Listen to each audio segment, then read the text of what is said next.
Hi, how are you? Welcome to the vlog. Today, so we're just cooking, we're just cooking chicken, but I'm talking shit. But I did want to talk to you guys about something super important, something that I thought a lot about the other day. Oop, not me almost falling. Okay, so while we're cooking chicken, I wanted to talk to you about something super important, which is basically a video of things that I wish that I knew at the beginning of my fitness and nutrition journey. And it's just some stuff that I'm going to be sharing with you because honestly, with all the misinformation out there on social media, I just wanted to share something that I felt like had the potential to be helpful to people that was honest. So I'm going to season my chicken and then we're gonna just kind of talk shit for a little bit. And by talk shit, I mean like talk about real stuff when it comes to fitness and nutrition. I don't know. I'm making chicken differently today. Usually I cut it up into like insanely small pieces. Today I'm just gonna like actually fry some breastises and hopefully when I reheat it and cut it up, it'll be good. I don't know. I've been doing the same thing for quite a long time. I would say 2 years. Yeah. Like cooking my chicken pretty much the same way, but today we're just doing it a little differently because I just wanted to see if maybe it would be better. I literally just came from the gym and I did not feel like going, but I went and I don't feel like filming this, but we're gonna do it because we gotta do shit we don't want to do to get to where we want to be. Okay, so I pretty much wrote, do I have spice on my hand? Am I gonna get it on my shirt? Probably. Okay, so I wrote down a bunch of stuff of things that I kind of wanted to like share with you that I found, I don't know where, like just some words of wisdom, like coming from me, okay? Somebody who, I know that I don't look like I know what I'm talking about, but I do to a degree. One of the biggest things that you need to realize at the beginning of your fitness journey is carbs aren't the devil. You need carbs, you need like 110 grams of carbs every day for your brain to function properly. That's why when people do bodybuilding prep, they have coaches to tell them exactly what they need to do, because when your carbs are so low like that, like you get severe brain fog and you can't think properly. So it depends, like when it comes to bodybuilding, right? Like coaches use carbs to manipulate how bodies look.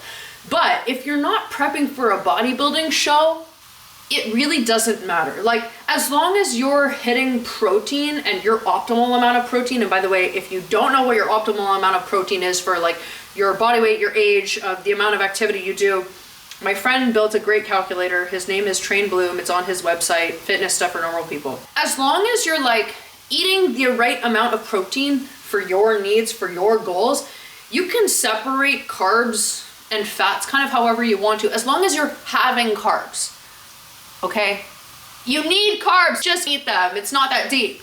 And also, the thing is that carbs by comparison to fat are so much more, I'm thinking, my brain is working overtime on this one.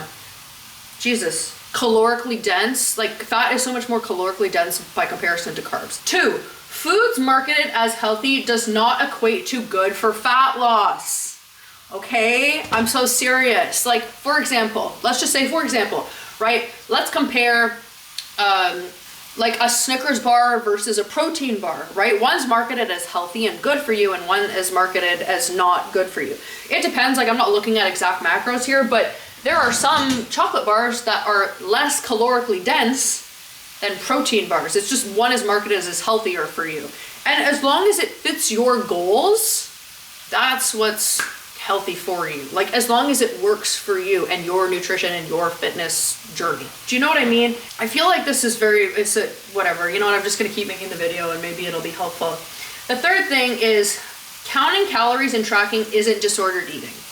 It can be. For me personally, learning how to track saved my ED. Like I didn't think that I still had an ED after years of being what I thought was in recovery, but I didn't understand that I was binging like crazy every single night for years and years of my life until I started tracking.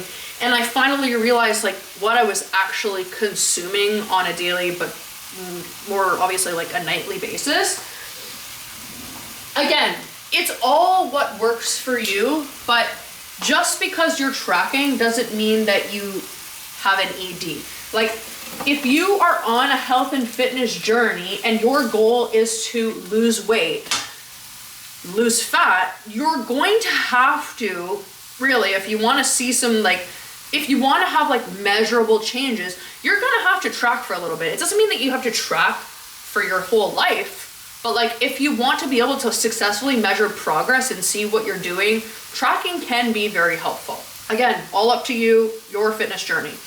Okay, I'm just gonna mark these as I go. Okay, the reason why the carnivore diet makes you lose weight really fast is because they're less carbs and you're eating whole foods with protein, which is more satiating.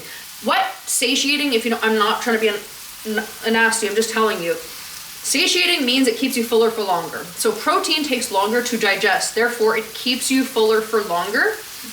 The reason why a lot of people claim that the carnivore diet has made them lose a bunch of weight is because carbs get stored in the body as glycogen, okay? For every gram, I believe, I could be wrong, tell me if I'm wrong in the comments, for every gram of glycogen stored, there's 3 to 4 milliliters of water. So if you're eating a lot of carbs, you're probably holding on to a lot of water weight. So what happens is when people go on the carnivore diet, which is considered high fat and high protein, they're eating significantly less carbs. So you're gonna see a really drastic like weight on the scale move down because your body's holding on to less water. Another thing that people don't talk about is the fact that they're like, oh my God, the carnivore diet, it worked for me. I'm sure it does work to a degree. Is it sustainable? Are you getting all the fiber you need? Are you getting all the micronutrients you need? Do you have brain fog? The thing is it's going to give you seemingly crazy results crazy fast because again, your body's holding on to less water, and a lot of people who are doing the carnivore diet are for the first time eating mainly whole foods because the carnivore diet is pretty much comprised of whole foods. So whole foods are foods that are less ultra processed. Less, okay? Like what I mean by processed, for example, if you have broccoli that's frozen, that's considered a processed food. Is it still very good for you? Is it cheaper than regular broccoli? Yes, you should eat it. So what I'm saying is that if you have influencers, this has pissed me off so much, maybe this will come to bite me in the ass, but there are Gymshark influencers who are pushing carnivore diets who are literally saying that you need to have raw milk and honey and this and that and it's changed your life, blah, blah, blah, blah, blah, blah, blah, blah, blah. They're just eating whole foods for the first time and they lost a bunch of weight because they're eating no carbs, okay?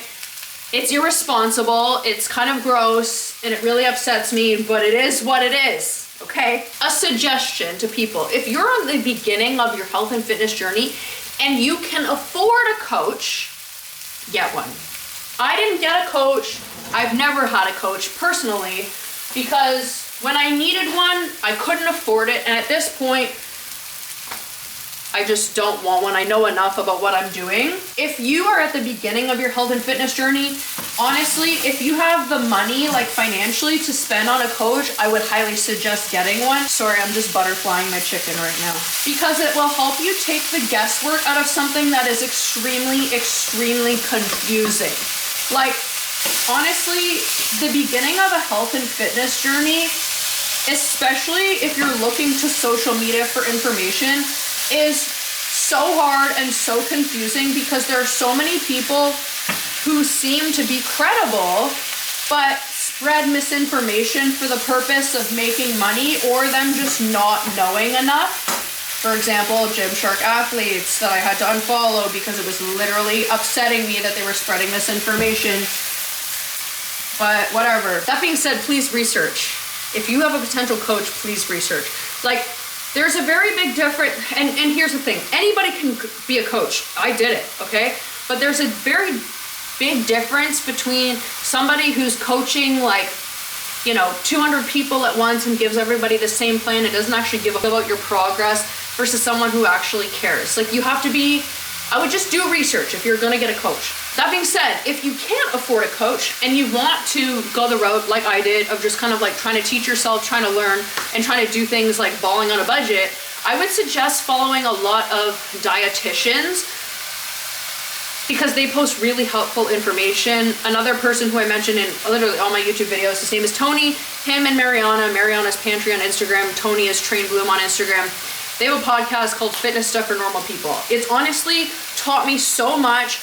It is free advice. Like, they base it off of scientific data and they cite studies. And it's just a really, really, really valuable free resource that is phenomenal if you want to learn anything about fitness and nutrition. It's fabulous. Okay, this is a big one that is pretty interesting. It's pretty funny, in my opinion. So a lot of people will begin a fitness journey and pretty much discount it right at the beginning by saying, well, I've just got bad genetics. I've got shitty genetics, so I'll never be able to achieve what I want to achieve. It's shit. You don't know what your genetics are until you spend several years actually training, putting in the work, eating, sleeping, having all this stuff unlocked. Like, you don't actually know what your genetics are until you try. So before you just discount things and say, no, it's just my genetics, you don't know.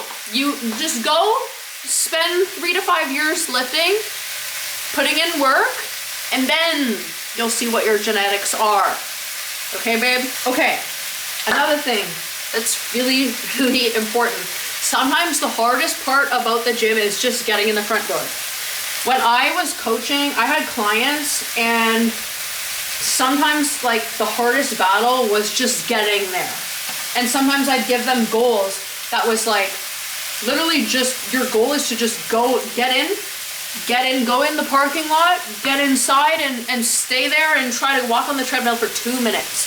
Like, we're all dealing with battles that a lot of people don't know about, and it's really, really scary to try new things, especially when you don't know what the fuck you're doing. I just went with my mom to Planet Fitness, and she just got a gym membership there. And it's interesting because at the beginning of your fitness journey, and I consider myself still even 3.5 years in to be at the beginning of my like lifting journey, and there are things that I was messing up until recently. Like, I didn't understand the difference between so many things, but it's okay. You have to be willing to like do the hard things and try new things in the pursuit of your goals. Also, if you are going to the gym and you're new there and you're a little confused, or you're trying new exercises, or you don't know things, I would highly suggest, I'm sorry, the chicken is loud. She's loud. I would highly suggest just talking to people and asking people questions. And I know that for some people that can be very jarring and very scary, but gym people are often like really, really friendly and really, really helpful. So if you have a question and you're a little confused, just try asking people around you, because honestly, the gym community is very awesome and people are very nice and very kind and very sweet, and most likely they will help you, and it'll help you form really cool friendships. Okay, here's one that has changed my life.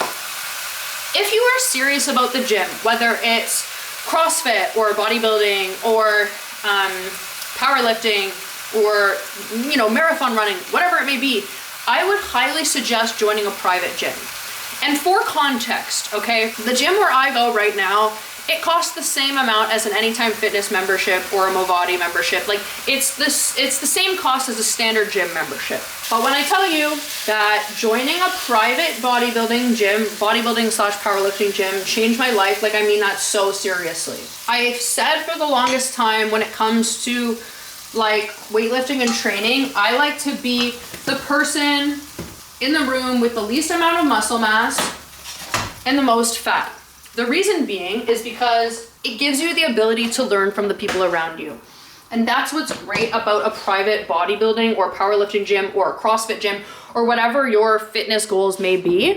If you go the private route, there are people who know what they're doing, and it's like getting crazy knowledge for free. It's very cool.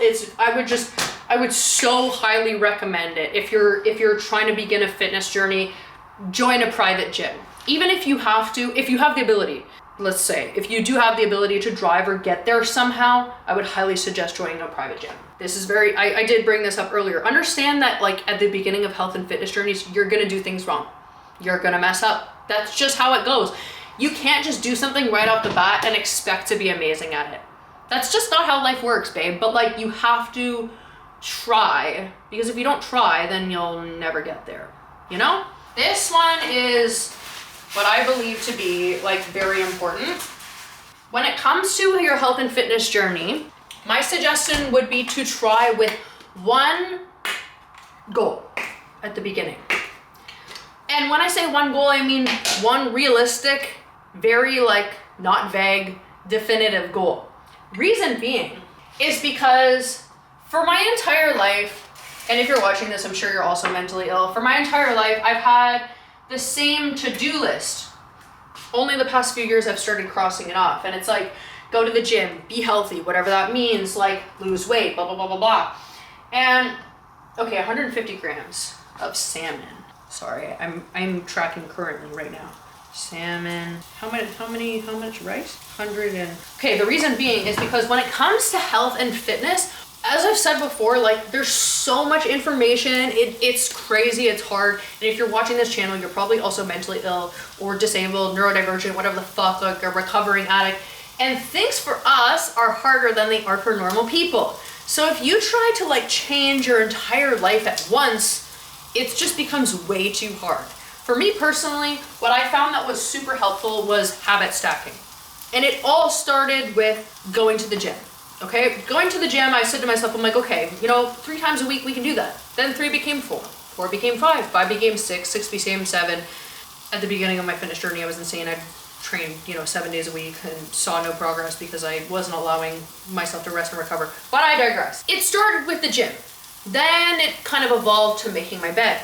And then I went through a period where I didn't understand the nutrition aspect, and I genuinely thought that I would be a famous bodybuilder and I would be able to eat whatever I want. You can't out-train a poor diet. So, but what I'm saying though, is that once I started getting into routine and getting to the habit of going to the gym, that's when I started researching nutrition. And that's when I started changing nutrition. And it's like small little goals over an extended period of time is how you have big wins. And it's all about habit stacking. Start with something small and measurable. Like, if you are the type of person that you want to get into fitness and you've gained a lot of weight, you have a very high body fat percentage, it's kind of hard to walk for you. If you happen to have like an Apple Watch and you track your steps, if you can start with something measurable, like for example, right now, if you're pretty sedentary and you walk, maybe 2,000 steps a day, try to hit 3,000. Try to hit 3,000 and do that for a week. And then add more and more and more and more and more, but like slowly, measurable. Try to make sure that it's something that's sustainable. Because when I tell you, if you're fucking confused about fitness and nutrition and you go from living a very sedentary lifestyle and you have a very high body fat percentage, you're considered clinically like very overweight, it's very hard when you're starting from scratch and then you decide you're gonna go to the gym, 6 days a week and you're gonna drop like a bunch of, it's just really hard. Start with small, measurable, big fucking shit over time, whatever. Something also that's very important is that the gym will make you disciplined and it will change your life in a positive way. Like, I can almost fucking guarantee it to you, dude. Like, the gym has transformed my life and made me such a disciplined person. When okay, so I'm 30, by the way. And this is my apartment. It's not too dirty right now. Like, what I'm saying though is that for my entire life, because of mental illness and a bunch of stuff, I was never able to be clean. I was never able to be hygienic. Like, I never brushed my teeth. My breath always smelled like shit. I never made my bed. And going to the gym kind of kickstarted everything, right? I started going to the gym. Then I started making my bed every day. And then on the days where I went to the gym, I started brushing my teeth. And then it turned into making sure that my kitchen was clean every single night. And then it turned into, before I leave the house, tidy up for 3 minutes. Like, it's small little things that stack over time that have the biggest result. But when I tell you that the gym will make you disciplined, I will go to the gym when I'm suicidal, okay? I will go there when I'm so depressed. The only time that and I'm learning to accommodate myself now as a disabled autistic person, the only time when I really will not go to the gym is when I'm super overstimulated and I can feel like a serious autistic shutdown or autistic meltdown coming, and my clothing is bugging me, I feel like I'm choking, like that's when I will be like, no, it's not worth it, it's only gonna exacerbate things. But like, I am so disciplined when it comes to the gym. I go all the time when I feel like going. I went today, didn't feel like going, but we went. Okay, this is really important. There is nothing wrong with wanting to lose fat. There's also nothing wrong with wanting to gain fat. There's nothing wrong with wanting to lose muscle. There's nothing wrong with wanting to build muscle. Okay? There's a difference between like, you want to lose fat and your whole life is about losing fat.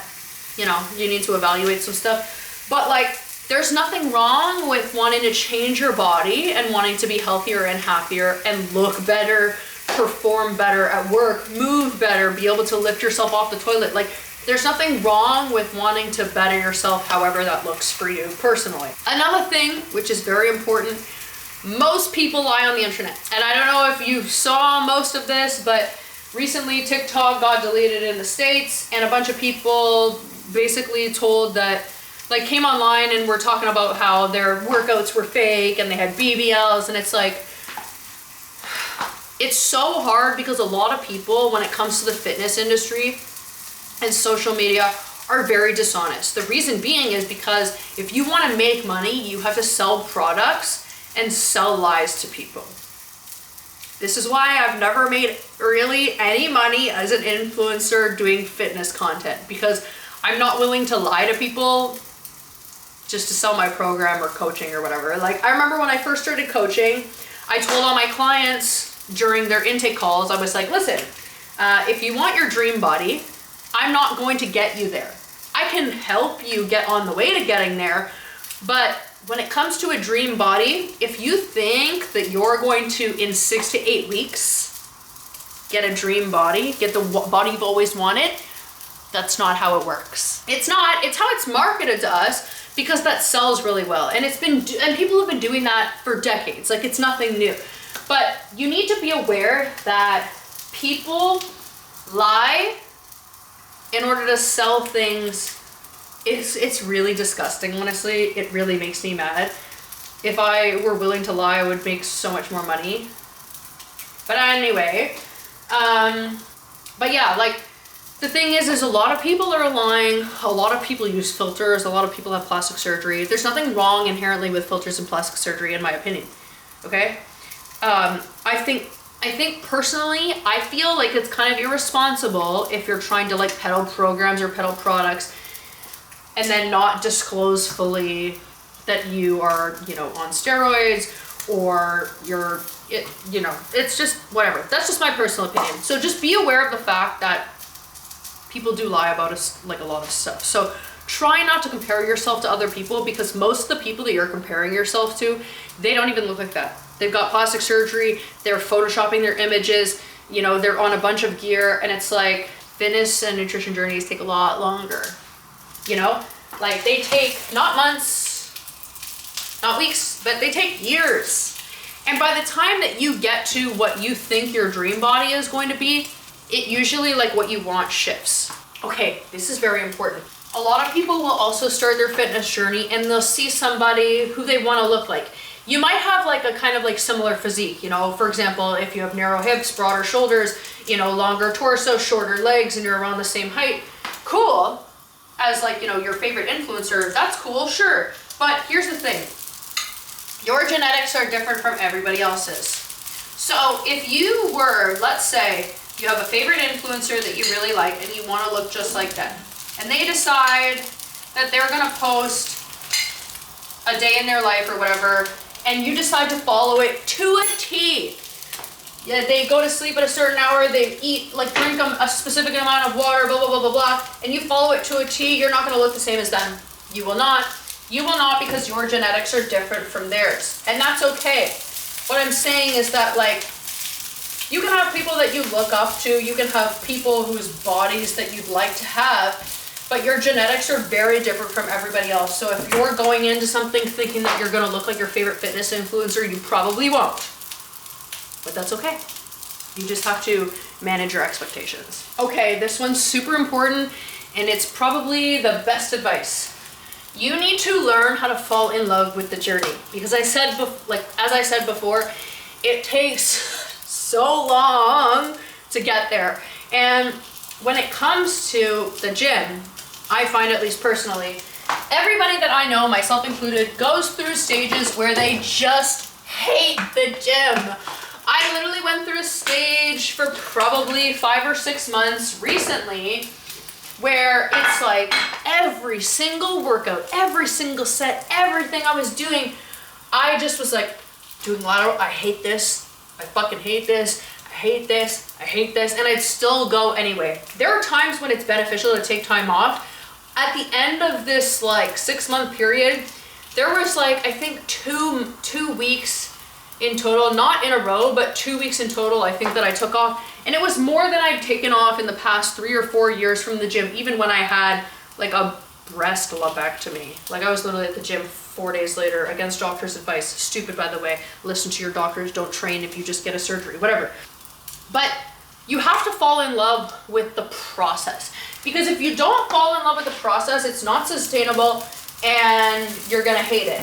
Like the gym, training, moving your body, that's like a lifelong journey, and you want to fall in love with it.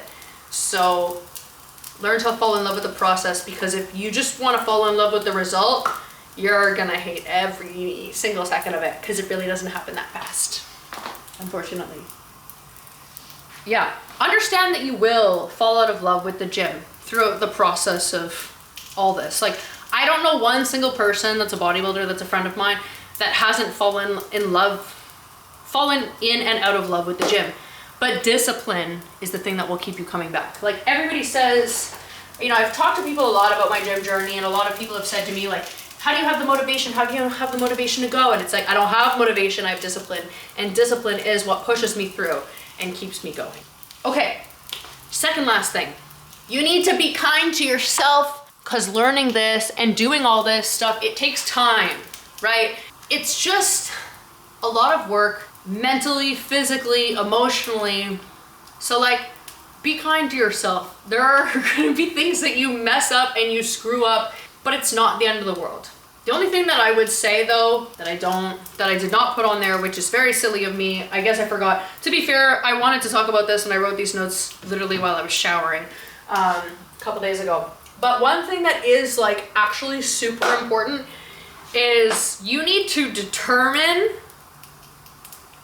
what is you pushing yourself versus ego lifting. Because here's the thing, I literally have ego lifted so much and I've gotten injured as a result. And a couple months ago, I kind of had this revelation, because I've been in like off season, or pretty much like not lean with a high body fat percentage of, 26 to 28 for quite a long time now. It's been probably like a year and 3 or 4, maybe like a year and a half. And I don't know what I was talking about. So I had a revelation, because during that time, my legs have not grown a lot. The reason being is because I keep getting injured. And I was like, okay, so I need to focus on mobility, or I'm never gonna be able to be strong enough to lift weights, to gain more muscle, to have the physique that I want, because I can't lift heavy. So I started just like actually taking mobility seriously, and I've been doing that for probably 2 months now. Every leg day I have, which is 3 times a week, I do about an hour of mobility before I do it. You might have seen the mobility routine that I do is pretty much the same for every leg day. If you don't know what it is, fair. It is though in my previous YouTube video. It's like get ready with me yapping and mobility leg day or whatever the fuck, I don't know. Okay, this has been ready for like a hot minute. I need to serve it. My throat hurts from yapping. But yeah, you need to like, when in doubt, go slow. When especially like if you're at a gym with like a bunch of people who have been doing this for a really long time, like you're gonna have people that tell you, oh, like you can lift heavier, and you can, I'm sure, you can. But I've made the mistake of like ego lifting to impress other people or to try to tell myself that I can. And it was a huge mistake. So when in doubt, if you're starting at the gym, start small, okay? Because here's the thing. By the way, if you don't know what progressive overloading means, it means like progressively overloading the muscle, right? But there are different ways to progressive overload. It's not just about increasing the weight. It can also be about having better form, having more time under tension. These are all concepts that, like, if you start getting into the gym, like, and look up, they'll make sense to you. I need to fucking eat my food. But just, there are a bunch of different ways to progressive overload that doesn't involve ego lifting and hurting yourself to like lift heavier weight. Okay, the last thing that I said, which is, I've already said it, is it's really important that you understand that this process takes a really long time. I've been at it for a really long time. That being said, I'm natural, I'm 6'1", and I have had lots of injuries in the past several years, but still, regardless of all that, like, if you look at me, I don't look like I lift. And the problem with online is there's like this really big misconception of what like somebody who lifts weight actually looks like, because again, people are getting surgeries, using filters, like just shrinking their waist where their waists aren't that small. So it's confusing, but just realize that this is a journey that's like lifelong.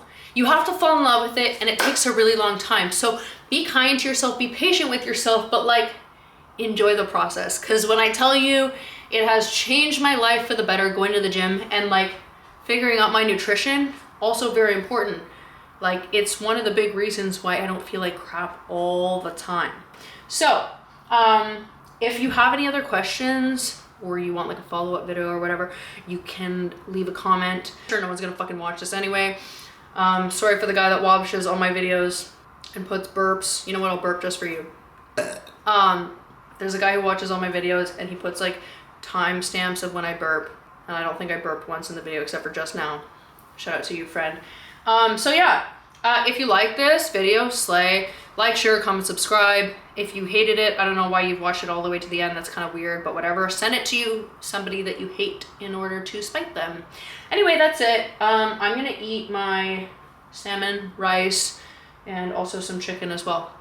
Okay, love you. YouTube done. Slay. You can do this. I believe in you. I know it's hard, but you've got it, and I'm proud of you.